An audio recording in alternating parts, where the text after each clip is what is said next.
Hello and welcome to Commercial Real Estate Talk, episode 126, the future of office buildings. The future of office buildings. Now, of course, only God knows the future, but we are taking a look at where we stand today, where the market is, and what's happening with office. And we've got some great articles to discuss. We could have easily entitled this Office Sector Woes Part 6. I was tempted to do that. I may still change my mind and do that by the time you're listening to this podcast. But we're going to discuss the future of office space in a few articles that we have. There's some good news and some bad news, like always. But hopefully you'll enjoy today's show. If you've noticed, we're starting to rebrand. We're moving away from the Don't Sign the Lease brand, and we're going with Commercial Real Estate Talk.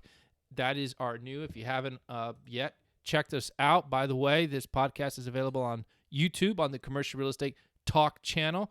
You can find us at CRE Help, or just Google or find the Commercial Real Estate Talk channel.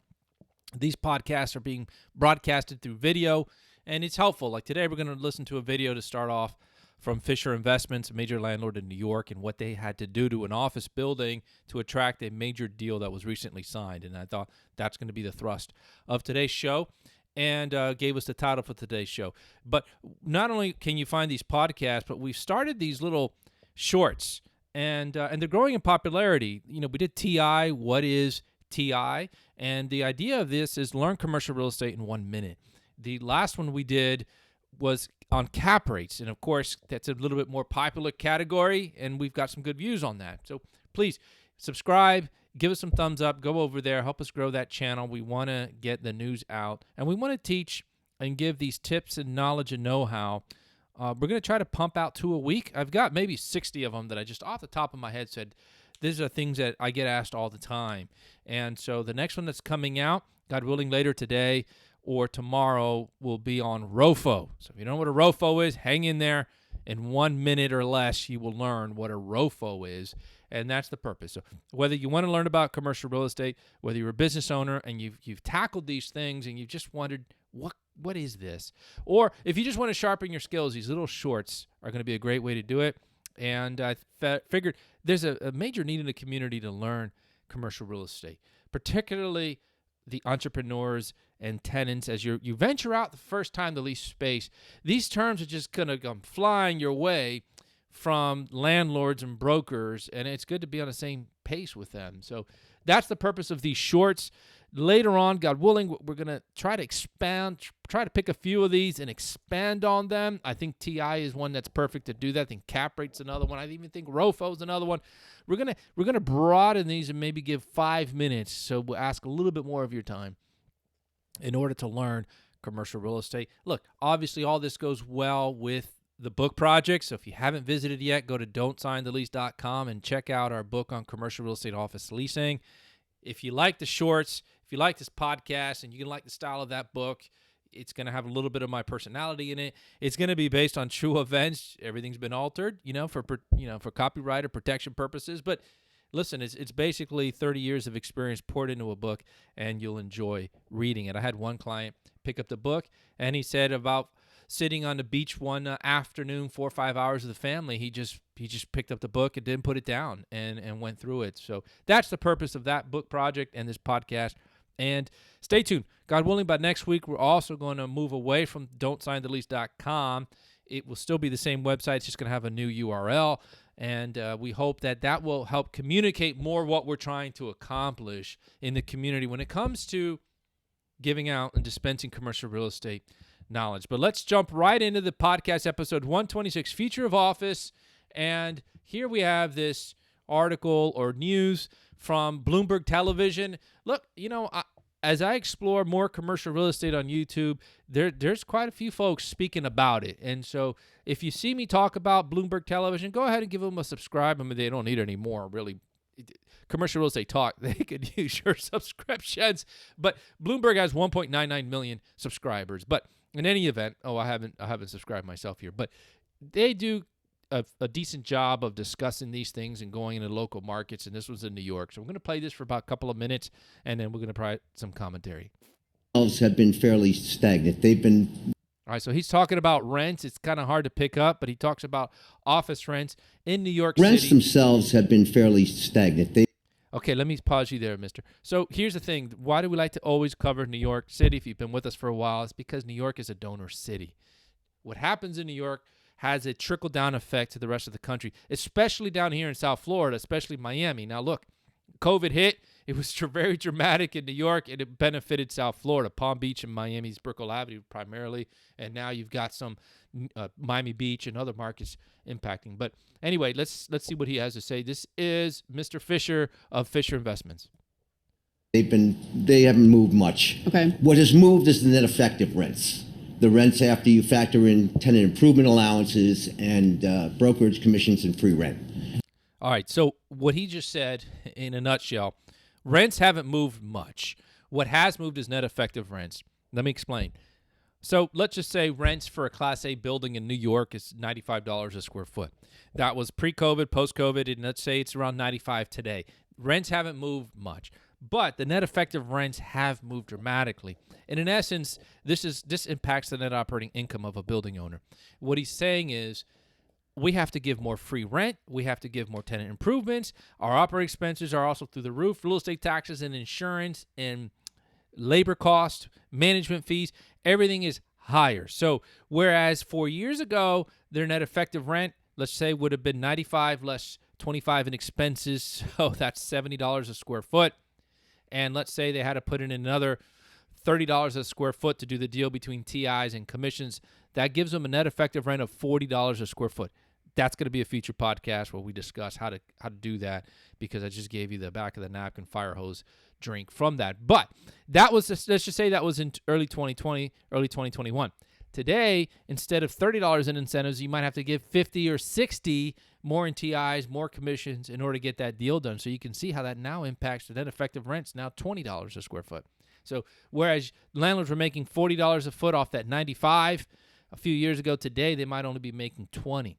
That's where landlords are getting hammered. Now, why does that matter? Because that impacts the net operating income. That means they have less money to pay the debt. And perhaps when they bought the buildings, they were planning on making $40 to $50 of net operating income, and now they're down with net effective rents to $20, and they're short on paying the mortgage. So that's kind of just a quick summary of what he just said. That number has gotten hit substantially.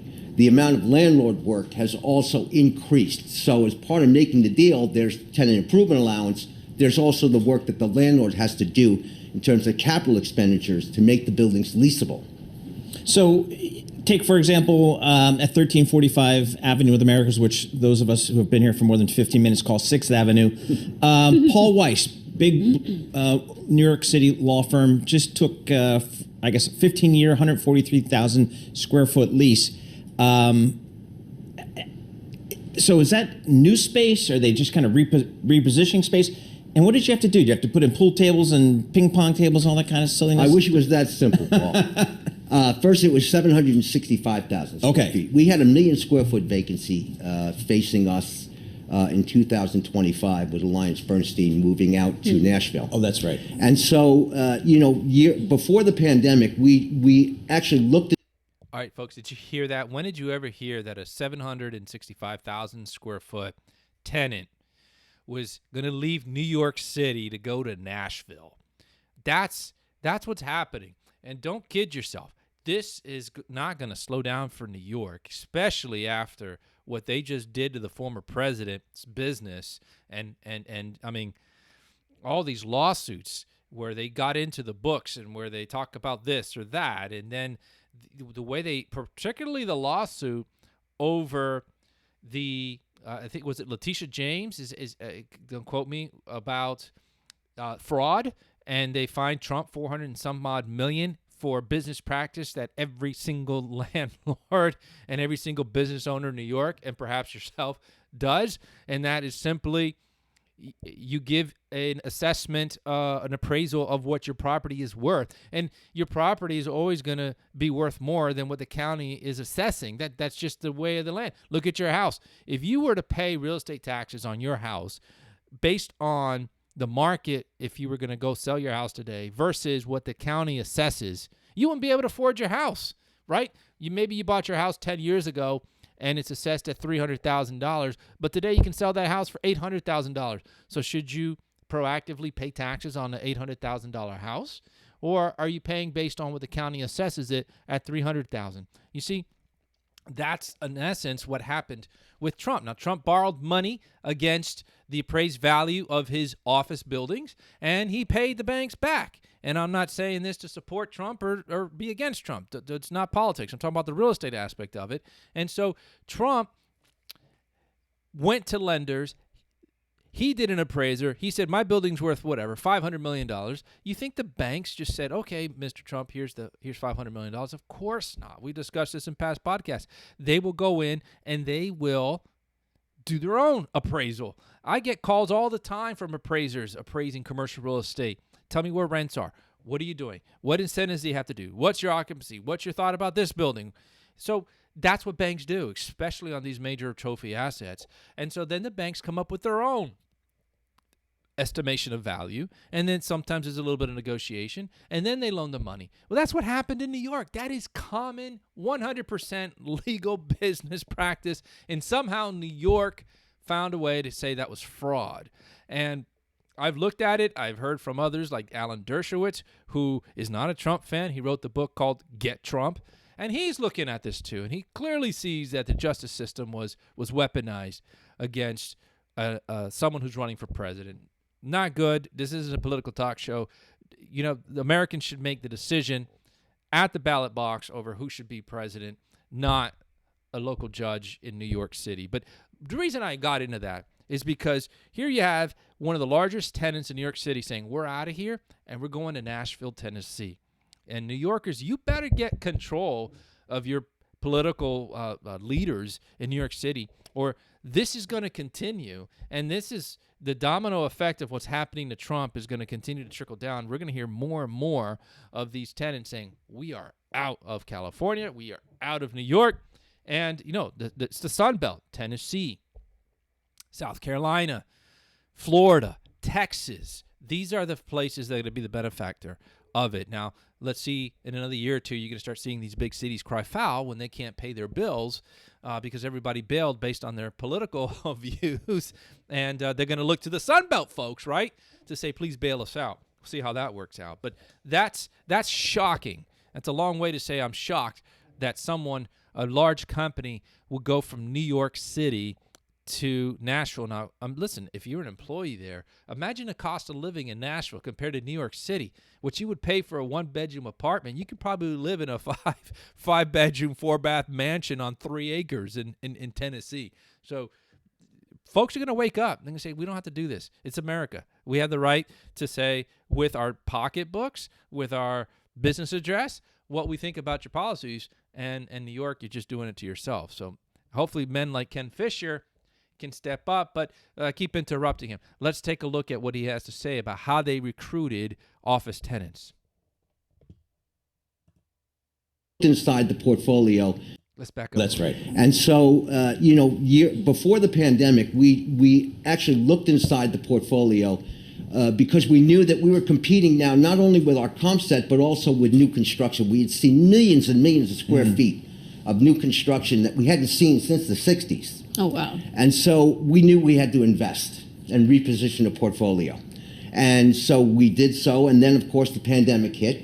And so in the middle of repositioning these assets with massive amenities like we see here in this building, we also had to modify our stance and start COVID-proofing the buildings. So we did HVAC work, New York, touchless experience, Bluetooth technology, all of that stuff that we hear about, we incorporated into our portfolio.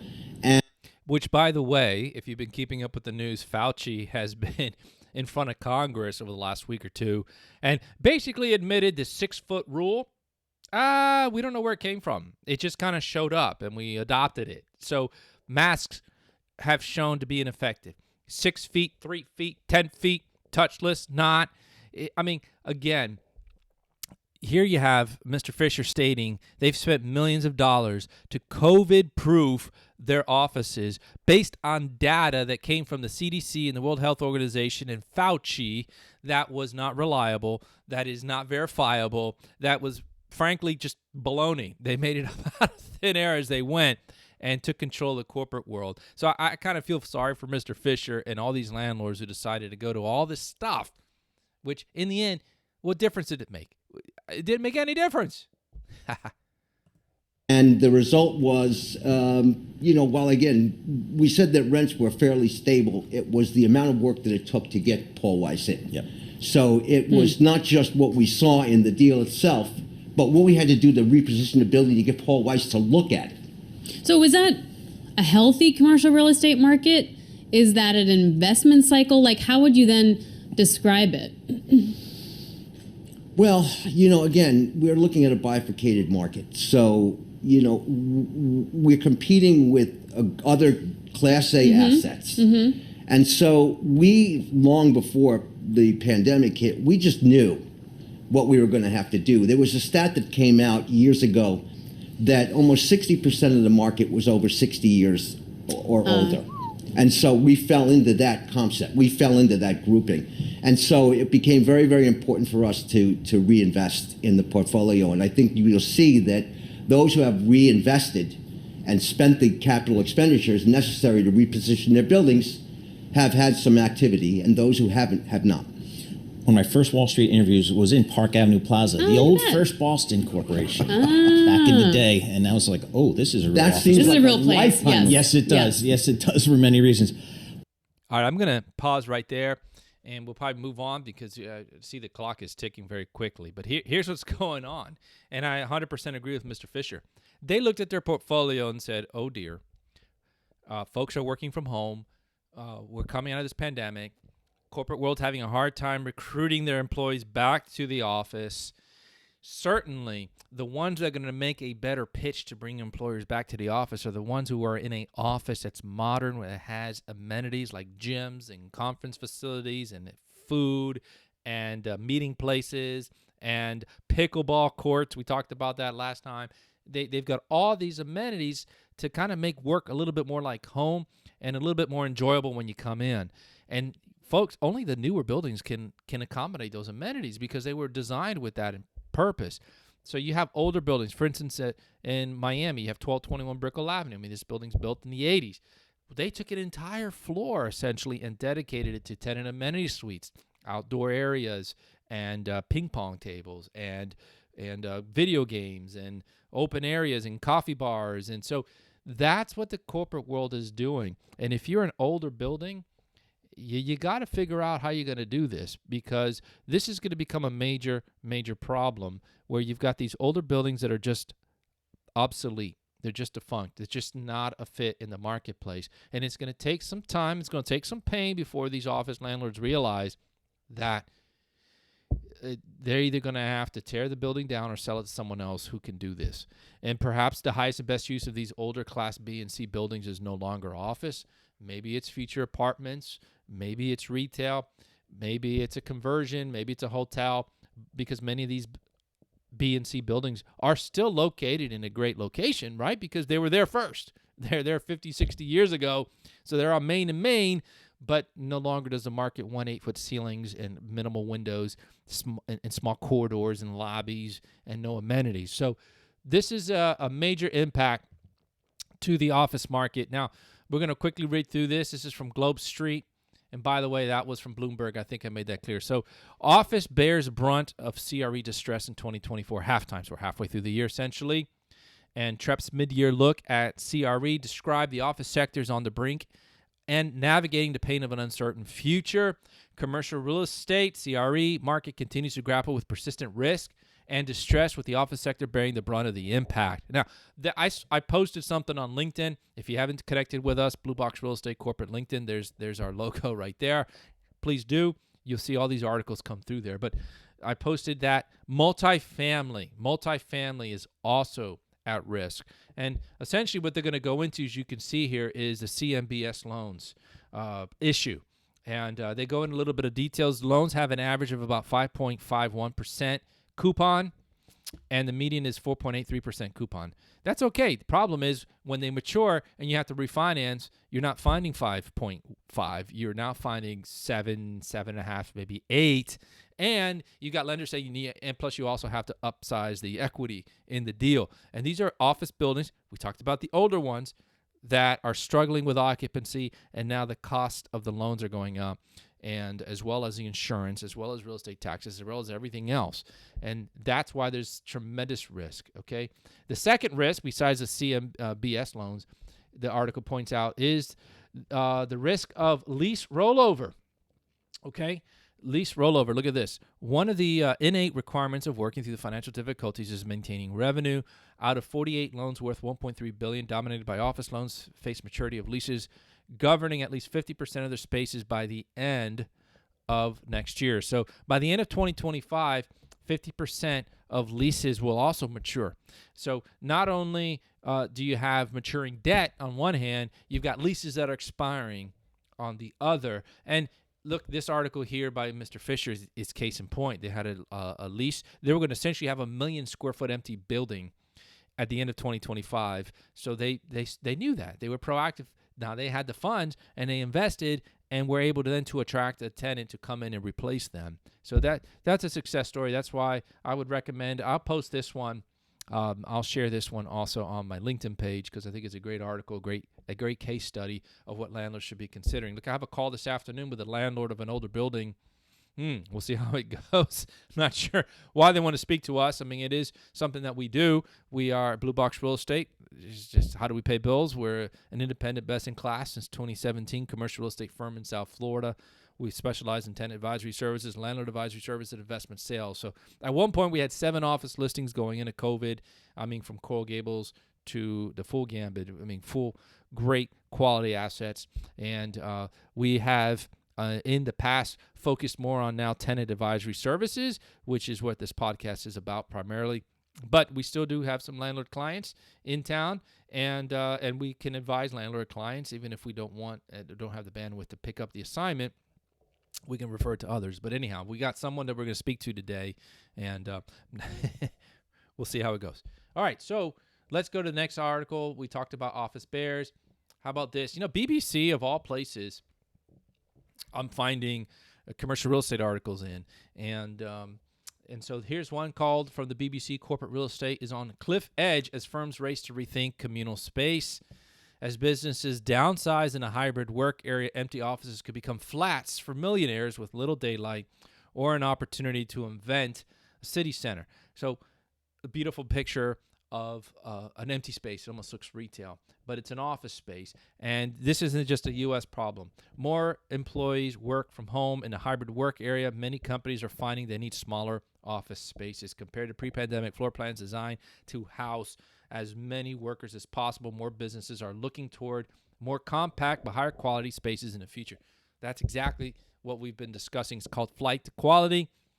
If you need to go from 10,000 to 5,000 because you have half your staff at home, why not get a nicer office so that when folks actually do come in the office once or twice a week, they're in a nicer place? And that's what's happening. Instead of really cutting back expenses, they're upsizing. And that's why the Class A sector, first class, newer buildings are outperforming the market. And that's why the older buildings have a big problem on their hands.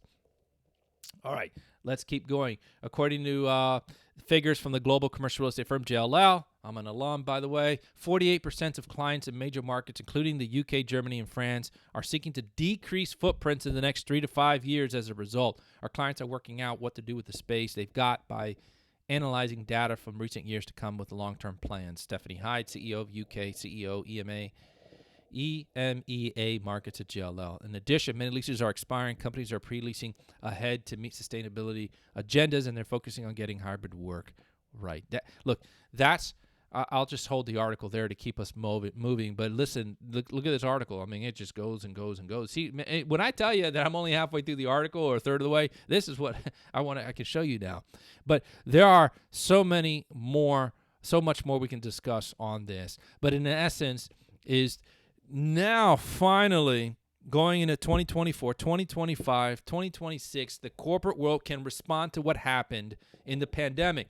So you had leases that were signed pre-pandemic or early 20 or even 21 had it really anticipated or baked into the recipe work from home. And now it's there. Now it's here. And now, according to JLL, 48% of office clients in major markets are planning to downsize when their leases expire.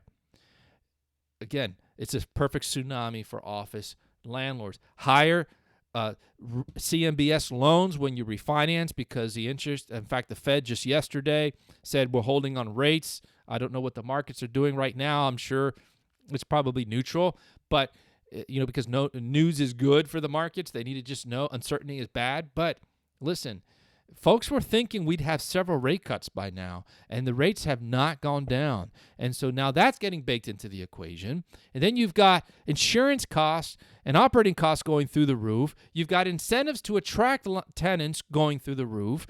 And then you have half the tenants saying, well, we don't really need that much space anymore. So it's a tough time for office landlords. Here's another article from BBC, The Diminishing Returns of In-Office Mandates. And just let me quickly summarize. In-person collaboration has been linked to high performance and job satisfaction, but these benefits don't increase with more days spent in the office. So there's the report goes on to say that there's diminishing returns. Okay, you get a certain amount. Maybe you come back 2 or 3 days, and whatever you get out of those 2 or 3 days, those benefits of collaboration, camaraderie, and so forth, can be accomplished in 2 or 3 days. Going 4 or 5 days of drawing people back to the office, it now diminishes. So there's a balance. There's a lot of studies coming out. One of these reports says that if you have a best friend in the office, you're more likely to want to come into the office and more likely to stay with that company. So go figure. So now you wonder why your company wants to go bowling all the time or do something after hours. It's because they know if you enjoy who you work with and you form that connection, you're going to most likely want to stay there and be happy. And so, again, I'm flying through this to try to purposely keep these articles light. Now, I wanted to shift gears. Well, here, let me cover a couple positive news for Miami. Number one, Miami, according to the business journals, Miami jumps in rankings of world's top startup ecosystems, report says. And Miami now ranks in the top 20 in the world. South Florida is among the top 20 markets in the world for technology startups, according to a new report from Startup Genome and the Global Entrepreneurship Network. I bet that's the first time you've heard of them. Miami Metro area ranked 16. I think that's up from 23. They look at the factors such as venture capital funding, talent attraction, and other trends to identify the best locations. Now, Miami should be higher, in my opinion, especially if you're looking at capital funding. All those guys are here. Everybody has a house here. You name it. Jeff Bezos, Carl Icahn, obviously Griffin from Citadel. I mean, the who's who of the world is here, all right? But there are other areas that are lagging, and it's normal. It's normal to try to play catch up. But listen, the report looked at performance, funding, talent, and experience, market reach, and knowledge to devise an overall ranking. Miami scored best for market reach, performance, and funding, lagged in talent and experience and knowledge. Of course, in many ways, Miami is an emerging market. It's going to take some time for all those New Yorkers to get down here and filter through the system. So I would expect Miami climbs up the ranks. We were 23 last year in 2023. Go figure. And now we're 16. So that's a pretty significant increase. I expect next year by this time we'll be in the top 10. That's my assumption. Now, another positive news, WeWork. WeWork is out of bankruptcy. They've hired an executive from Cushman & Wakefield, and here they come. They've downsized. I think they've done a great job. They've avoided Andy Newman from coming back and purchasing them and that corporate takeover. But here they are. They're out and running, and I think this is good for the market because they're such a large player, and WeWork is here to stay. In fact, in Miami, places that WeWork abandons, Industrious and others have come right in and taken, and so that's what I expect. I think there's one WeWork that they abandoned in Lenox Avenue, Miami Beach. If you're co-working and you're interested, please contact Blue Box Real Estate right there, okay?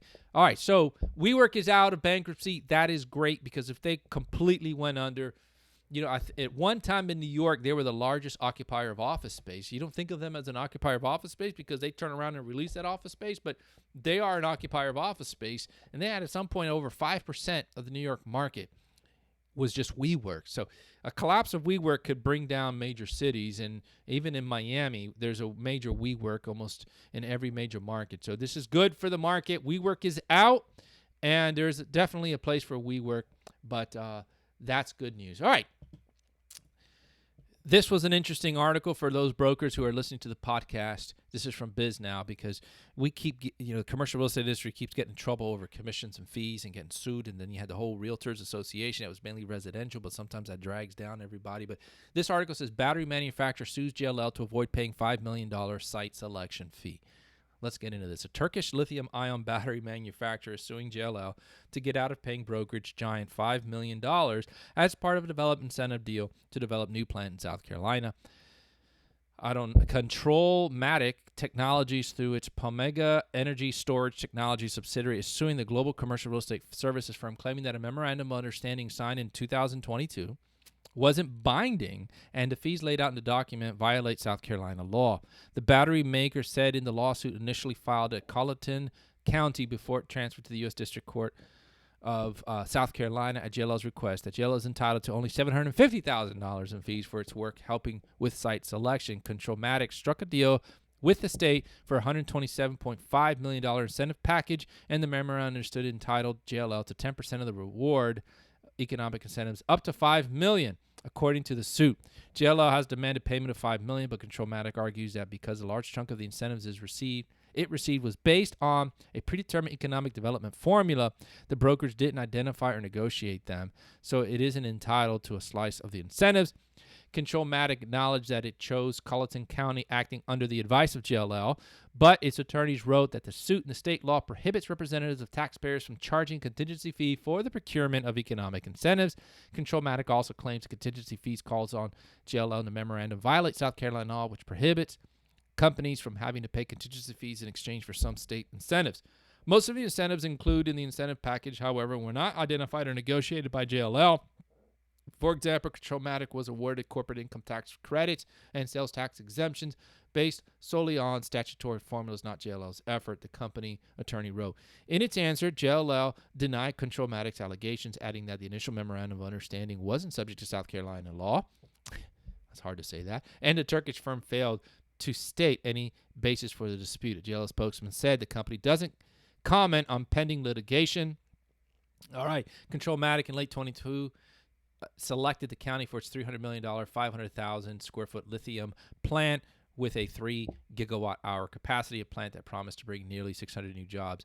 Hopefully the plant goes a little smoother than Boeing's in South Carolina. The batteries were used to store solar energy on domestic power grids. Okay, yeah, well, solar energy, we'll see how that does. All right, well, look, let's follow this one. This is going to be interesting. I'm not in this world, and about charging a fee based on incentives that you receive from a state or county. I didn't know that was a commissionable event. I thought you could only charge a fee. Look, JLL certainly made a fee on this $300 million plant, right? I mean, they probably made a major fee. We're talking, let's say they made 3%. That's $9 million. So that's they made a fee on the real estate side. But can commercial brokers make fees on incentives? That's a question I throw out there for the comments. Please, those of you who are in brokerage, let me know. Joseph Armano, if you're listening, I know that you are very active in New York and see stuff like this often, so let me know your comments. But in essence, what's at stake is JLL is entitled to a $750,000 fee for helping them get $127 million in incentives. Now, those incentives are probably spread out over 10, 15, 20 years, right? Tax breaks, sales tax breaks, and so forth. JLL is saying, we signed a commission agreement with you, or a memorandum letter that states that you have to pay us 10% of whatever savings that you get from the state, up to $5 million. So JLL wants their $5 million. This has the potential of going through the district court to the Supreme Court of South Carolina to the highest court in the land, the Supreme Court of the United States. That's why I'm bringing this to your attention. Can you make a commission off the state's incentives? I got to tell you, to me, it just doesn't smell good. I know you can make a commission off anything, right? But if you're state and you're handing savings at taxpayers' expense to a corporation, you want to make sure 100% of that's going for jobs at that corporation for South Carolinians, you're not thinking that a percentage of that is going to go to a global corporate real estate group called JLL. I don't even think the attorneys who probably were involved in this, they're part of this. They probably got their fees to write the documents. But this is a case worth following, because is it right and proper to make a commission? Now, again, you can make a commission off anything, but this is coming off the state and taxpayer backs, right? JLL wants $5 million of those incentives, essentially, that they bartered for Controlmatic. Now, Controlmatic saying, look, this was there was a system in place. You applied, you got it, or you didn't. You didn't really bring any value. But maybe they should have thought of that before they signed that memorandum of commencement also, to kind of argue the other side of it. Why did you agree to that? Why did you agree in your agreements to give a certain percentage of the incentive savings? But the question is that legal in South Carolina? Is it legal in the United States to do that? I think we're going to find out. All right, we like to end these with looking at Reddit. Reddit has a commercial real estate section, and it's titled Commercial Real Estate. And so there are questions that pop up. I like to answer them from time to time. This one caught my attention. Are there any programs to learn to be a successful CRE broker? Are there any successful programs to be a great commercial real estate broker? I picked up a lot of bad habits from Mentor and feel like I need to be reprogrammed. I searched Top Dog, and I had friends from Marcus and Millichap. Let me see their manuals. Is there any program that I can buy or study on my own time? Now, first of all, this is Embarrassed Beat 259. What a name, Embarrassed Beat 259. Reddit doesn't really let me post this podcast or recommend you go to my webpage, which is currently don'tsignthelease.com, and there you can pick up. There you can pick up a copy of my book. Here it is, Commercial Real Estate Office Leasing, A Tale of Tenant Representation, and it's commercial real estate explained and applied for business owners and realtors. And listen, you're going to get just a beautiful book. You can get it in hard copy, and it's going to teach you commercial real estate, part 1, how to do a deal from start to finish, and then part 2 is 7 pitfalls to avoid when signing a lease. So if you're going to look at the lease world, and even if not, if you're going to touch a lot of these things you need to know about if you're in investment sales at Marcus and Millichap, because you're dealing with leases all the time, and you need to be able to explain them. So this is a good start, Mr. Embarrassed Beats 259, okay? I wrote this. I can obviously recommend it. And the reason I wrote it is because I saw a need for it, because, yeah, you can Google and get a wooden answer, or you can see the answer in practice. And that's what the book project does, is I basically provide mentorship. I take you along a deal, a real deal, and we go start to finish, from the business owner realizing he has a need to find office space, to the fact that he gets the office, negotiates the lease, presents it to the board, and everybody lives happily ever after. Okay, so, and it's written to be not just educational, but entertaining. And hopefully, if you haven't gotten your copy, you'll go to don'tsignthelease.com/book, pick up a copy, help the show out. But that's my first recommendation. There's a lot of literature out there. There's a lot of stuff on YouTube, like this channel. That's the purpose I'm putting these shorts together. Look, invest, get educated. And here's what I told this Embarrassed Beat 259. Priority number 1 is education. First, learn commercial real estate terms and lingo. And second, master the market. Your first year is about obtaining knowledge. Think long term. Year 1 is about developing the market knowledge and skills in order to sustain a career in commercial real estate. Income will come later if you master commercial real estate in the market. Best way to kill 2 birds with 1 stone. Find a mentor or team that will take you in and let you do all the grunt work. Cold calling, canvassing, tours, data analytics, pitches, presentations, marketing, etc. Realize you won't make much year 1, but will set the right foundation for a long career. PM me, and I can point you out to the Commercial Real Estate Talk channel on YouTube, and kind of a little back end there, marketing, right? And a great starter book on commercial real estate office leasing, and a little back end, There are great resources from industry insiders out there. If you look for help, you will find it. Thanks, Jorge. Okay? That was my reply to, are there any programs to learn to be a successful CRE broker. So I might try to reach out to this guy directly. But that wraps up the podcast for today. Thank you for your time. Trying to keep these down to around 30 minutes or so.